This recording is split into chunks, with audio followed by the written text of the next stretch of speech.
All right, let's dive into something kind of interesting today. Maybe makes you look at that pantry a little differently. Talking soft addiction. And, are those snacks, the ones we all love, are they kind of hooking us in ways we don't even realize? It's a fascinating area. I think a lot of people are starting to really look at this more seriously. We have some excerpts from Dr. Lev Nemotin, his work on ultra-processed foods. What he found about their potential for addictive responses is really pretty eye-opening. It's funny, right? We joke about chocolate addiction or being addicted to chips, but is there something behind those cravings, some science? There really could be. It comes down to how our brains work.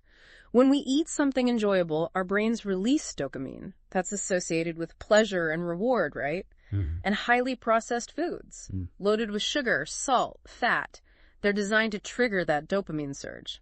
And that's where the problem kind of lies. So it's not just willpower then. It's like we're biologically programmed to want this stuff. That's the idea. Now, it doesn't mean that everyone who enjoys, a bag of chips is addicted, obviously. But for some people, these foods can trigger changes in the brain, measurable changes, and they mirror what we see in addiction. Yeah, I've definitely felt that feeling, like losing control, Mm-hmm.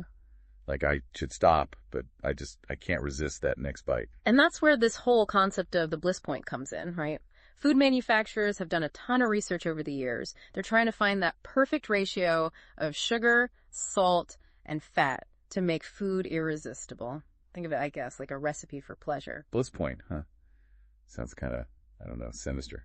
So they're engineering food to make us crave it. It's strategic for sure, and it goes beyond just the basic ingredients, right? They use all sorts of techniques like layering flavors, sweet and salty together, and even the texture make it extra crunchy or creamy. It all kind of enhances that pleasure response in our brains. So they're hacking our biology to keep us coming back for more. Wait, didn't the source material talk about these ultra-processed foods? Like they're often missing stuff that makes us feel full. Exactly. They tend to be low in protein and fiber, so they don't provide that same satiety as whole, unprocessed foods. So what happens? You keep eating more and more, chasing that dopamine hit, but never really feeling satisfied. Okay, I see. So we've got the bliss point thing and the lack of satiety working together to make us overeat. There's another piece I'm curious about, though. Additives. Do they play a role in this whole soft addiction thing? They can, absolutely.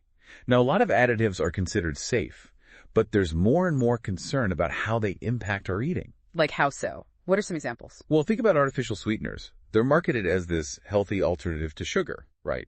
But some studies are showing they might actually be changing our brain's reward system, making us crave more and more sweet things. So it's like they trick our brains into wanting more, even without the calories from sugar. That's kind of scary. Like, are we being manipulated subconsciously? Well, yeah. I mean, some people would say that.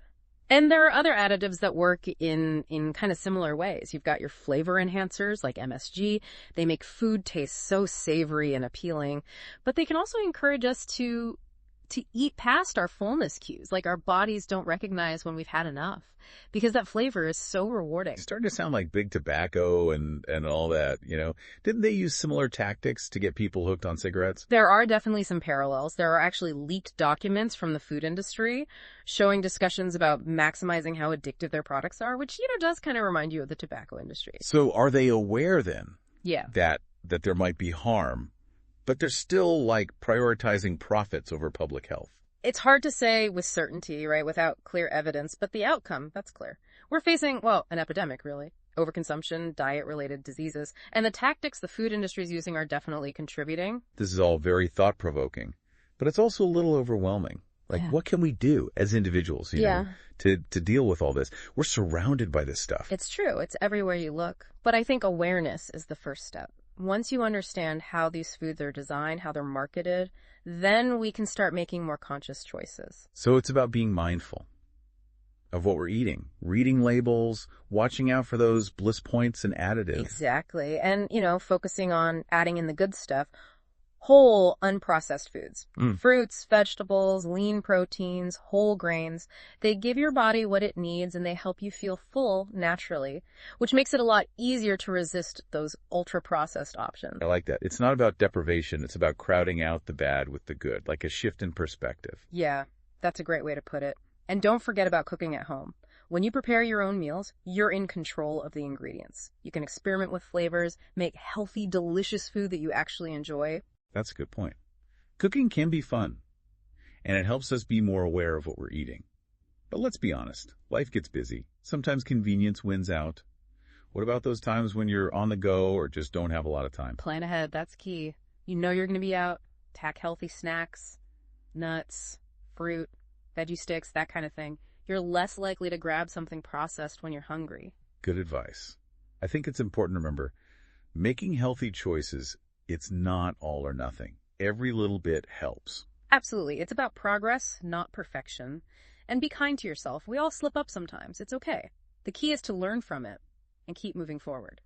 This has been so insightful. I'm already rethinking my relationship with food. All those must-have snacks I thought I couldn't live without. That's really what we hope for, to give you the knowledge, the tools, so you can make choices that really support your well-being. Before we finish this deep dive, I have another question. You mentioned the food industry studying how to make their products more appealing, and we talked about additives.